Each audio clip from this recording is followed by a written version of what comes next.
Hello, people. Welcome to the fourth episode of Economics Prelims Basic Series. As promised, today we are going to handle the quantitative tools that RBI uses. But before that, just a slight addition to what I told you yesterday. That is, we discussed about M1, M2, M3, and M4. How do you arrange them in increasing or decreasing orders of liquidity? M1 is the most liquid, M2 is the second most liquid, followed by M3, and last M4. Why in M1 you have basically the cash in circulation, M2 carries your savings bank account as well as current bank account together known as demand deposits, and then you have M3, which is basically the savings in post office savings account, and then in M4 you basically have the term deposits. This is our understanding so far. Now, how do you influence the liquidity in the economy? By using the various tools that are available with RBI. Let us see the first tool. The first tool is called cash reserve ratio. What is cash reserve ratio? From the portion of the net demand and time liabilities, what a bank will do is it will take a percentage of this, a small percentage of this, and then give it to RBI. It will park with RBI. You don't earn anything under this. Under CRR, RBI will not pay any interest. Clear? Remember, RBI has one function, which is basically it is known as the lender of the last resort. That is when commercial banks are in trouble, who will come to banks' help? RBI. From where will RBI get the money? From the CRR, what you have given to RBI. Clear, people? Number two, the second tool we are going to discuss is SLR, which is basically what? Statutory liquidity ratio. Now, statutory liquidity ratio, again, a portion of the net demand and time liabilities is kept where? Is kept with the bank itself, not with the RBI. It is kept with the bank. Now, this SLR is in the form of what? It can be in the form, it is kept in the form of gold, it is kept in the form of bonds, and it is even, kept in the form of cash also. Clear, people? What is the purpose of SLR? SLR again is to see to it that banks, have a minimum amount of money for whom to lend, government to lend. How so? Banks are supposed to invest. Invest in what? In government bonds. And how do they do that? They will give money to the government, and government will give what? The securities to the banks. SLR again, you're not supposed to touch it. Okay, you're not supposed to touch it. I'll tell you what will happen if you touch it. And then, besides this, what do you have? Besides this, you have the repo rate, reverse repo rate, or standing deposit facility, MSF or BR. And this comes under liquidity adjustment facility. Now, how to understand this? Let me put it up for you. That is, basically, let us see if short-term purpose banks require liquid money. All right, what will they do? Banks will take money from RBI. For this, banks will have to give what? Banks will have to pledge their government securities to RBI, and this is done at a rate which is known as repo rate. All right, the interest rate banks have to pay for the money borrowed from RBI for short-term purpose. You have the repo rate. Clear, people? Now, after this, what are the other tools? The other tool here that we are going to discuss about is, that is reverse repo rate or SDF. Now, what do you mean by this? Let us say banks are having high cash with them. Rather than keeping that cash simply with them, what can they do? They can give that money to RBI. Okay, and RBI will pay them an interest. The interest what RBI pays is always lower than the repo rate. All right, and that rate is called what? The reverse repo rate. Interest paid by RBI to whom? To the banks is called reverse repo rate, and this is always lesser than the it is always lesser than the repo rate. All right, people. Now, here again, you must understand one thing. Reverse repo rate, under this system, what do we generally have is cash will be given by banks to RBI. RBI will pay an interest for it. Now, along with that, RBI also will give what? Securities also. Getting the point here? It is almost like RBI borrowed money from the commercial banks. RBI borrowing money from the commercial banks and pledging what? Government securities with the commercial banks and also paying an interest rate for it. Just the reverse of the principle that was followed in the earlier one. That is, RBI borrowing money from, sorry, banks borrowing money from RBI, where banks will give their government securities and banks will pay the repo rate. Banks will pay give the government securities and also pay the repo rate. Who will give the money? RBI. Reverse repo operation is what? RBI will give the security, RBI will pay the interest, and cash will be parked by the commercial banks with RBI. Clear? But from April 2022, a new facility has been introduced, and that is known as standing deposit facility. What happens over here? In this particular facility, the same policy it is, that is, cash is given to RBI, but RBI will pay the interest also, which is again at the reverse repo rate. The interest also will be paid, but no security will be given. There is no payment of security. Clear, people? And what does this mean? This simply means that now only the interest will be paid, no more securities will be given. That is the difference between SDF and reverse repo rate. Under reverse repo rate, GSEC is given, whereas under SDF, no GSEC. What is the commonality in both? Commonality is that both will get what? Interest paid.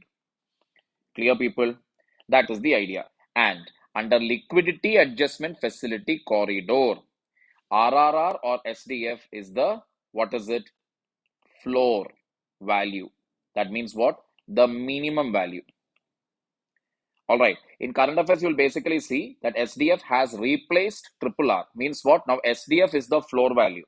But one must understand here, it is not that the RRR policy has been stopped. When, as and when RBI wants, RBI will what? Take it up. If RBI feels like taking it up, the cash deposits from commercial banks under RRR by issuing security, RBI will do that. Otherwise, till then, it will be SDF only. Why SDF has been introduced? It is basically to what? It is basically to suck out the excess liquidity in the system. Why there is excess liquidity? Because under Atmanirbhar Bharat package, 20 lakh crore worth of support system was introduced by the government of India. And most of this 20 lakh crore under Atmanirbhar Bharat package was in the form of what? Loans.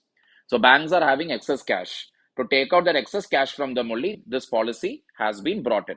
Clear, people?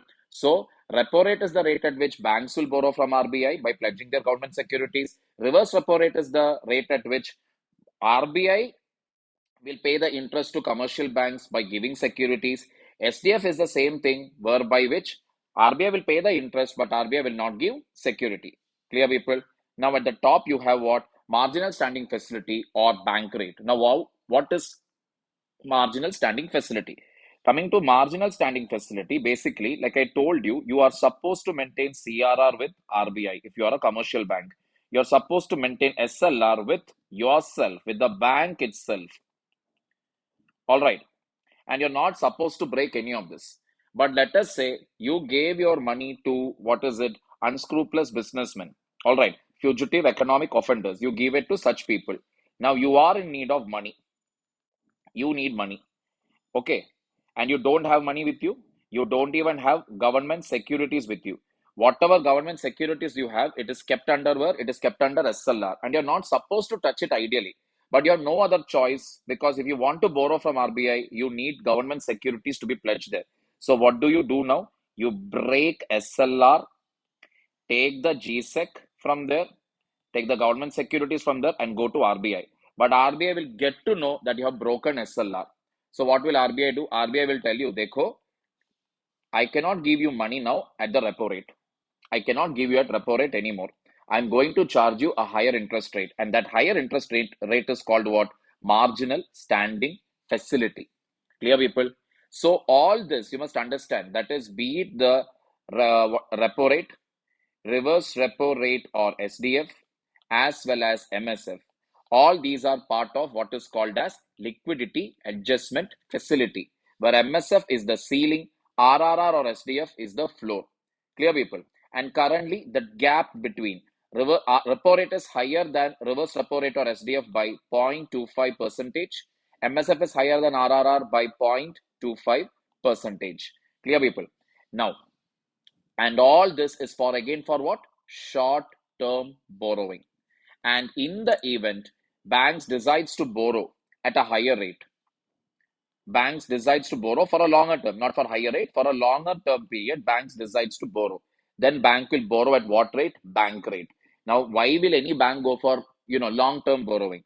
The real reason being that it has failed to maintain SLR, it has failed to maintain CRR, and it won't be able to pay back the amount on time. On time to whom? To RBI. So what will it do? It will go for long-term borrowing, which is bank rate. And what is bank rate? Bank rate is always kept equivalent to the MSF. That means whenever MSF increases, bank rate also increases. MSF decreases, bank rate also decreases. And that is the reason why in the diagram here, if you notice, I have kept it MSF slash BR. But mind you, BR is not part of liquidity adjustment facility. Bank rate is for long-term purpose. Repo rate is for short-term purpose. Liquidity adjustment facility itself, when we say, it is basically for short-term purposes, which includes RRR, SDF, repo rate, and MSF. Bank rate alone is for long-term purpose. Coming to the next tool here, which is open market operation. Open market operation simply means RBI will buy and sell securities. So buying securities means what? Banks will be having GSECs with them, correct? Banks will be having government securities with them. And what will RBI do? RBI will buy this. By giving the money, RBI will take the security. So when RBI gives money to the banks, what will happen to the money available with the banks? Increases. So what will banks do to the interest rate? Decreases. Clear? The money available or the liquid cash available with the bank, when it increases, banks will reduce the interest rate and give away more loans. Opposite scenario, the same banks, let us say now they are selling security. So when they sell the security, now what happens? Or sorry, RBI is selling the security, not banks. RBI is selling the security means what will happen now? RBI will give GSEC and will take out the money from the banking system. When the money goes out of the banking system, then what happens? Liquidity will decrease, interest rate will increase, the number of people taking loans will decrease. Clear, people? Moving on now to the next tool. The next tool is called open market stabilization scheme. Market stabilization scheme is a condition where under which two clauses are there. The first clause is when too much of inflow of dollars are there. Number two, or basically any foreign currency, or because of expansionary policy, there is too much of liquid cash. To suck out this liquidity, use market stabilization scheme. So here, basically what happens is when too much of dollar comes, in, what happens? RBI will buy the dollar, correct? Dollar is coming because of what? Dollar is coming because of too much of investments coming in. Investments are coming into where? Into India. Clear? Too much of dollar comes. So who will buy this dollar from the banks? Dollar is purchased by RBI. How will RBI purchase it? RBI will give rupee and buy the dollar. Clear? Now, if RBI gives the rupee and takes away the dollar, who will have more rupee? Commercial banks. And we know if commercial banks have more rupee, they will reduce the interest rate and start giving loans to people. I don't want that to happen, or RBI doesn't want that to happen. So what will RBI do? RBI will issue market stabilization bonds, where these bonds will be given to the banks and banks will give the money. This method was first time it was used in 2004 when we had huge amount of dollar inflow coming in because of the information technology sector. At that point of time, 2.5 lakh crore worth of market stabilization bonds were brought in. Afterwards, many years later in 2016, because of demonetization, there was a huge amount of currency that came back to the banking system. Clear? Banking system had huge amount of currency. Initially, RBI told what? Keep it under cash reserve ratio. Later on, they told, okay, do one thing. we will sell bonds to you, okay, and you give the excess money for us. And in the process, what they did, they increased the value to 6 lakh crore as the limit. Now, if 6 lakh crore is sucked out by RBI from the banking system, will this become part of the money supply? M1, M2, M3, M4, will it become part of money supply? Absolutely no. It won't become part of money supply. Why? Because it is kept in a separate account. Clear, people? So this is the idea here. Now, moving on to the last topic, which is foreign currency swap. What do you mean by a foreign currency swap? When we talk about foreign currency swap, the idea here is at a pre-agreed rate. That is, let us say $100. $100 is there. And today's rate, let us say, keep it at 8,000 rupees. Okay. 8,000 rupees will be given by India to USA, and $100 will be given by USA to India.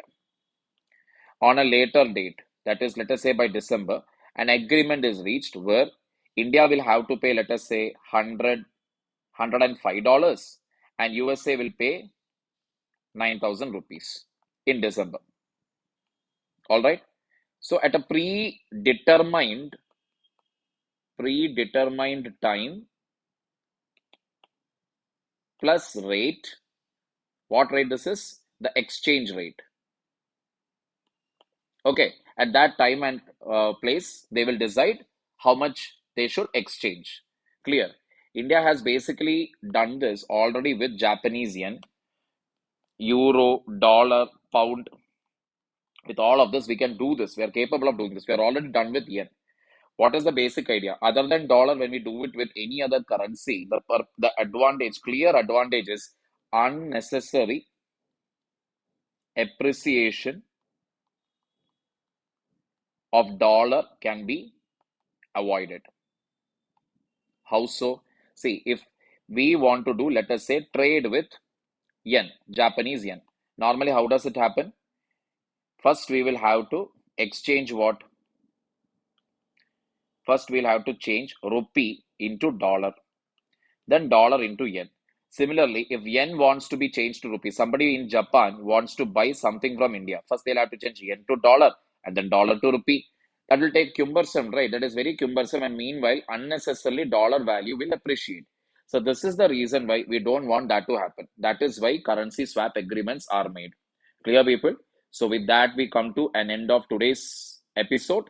So hope you understood it. Please go through it. Any suggestions you have, please put it up in the comment section, people. Happy studying. God bless. Take care.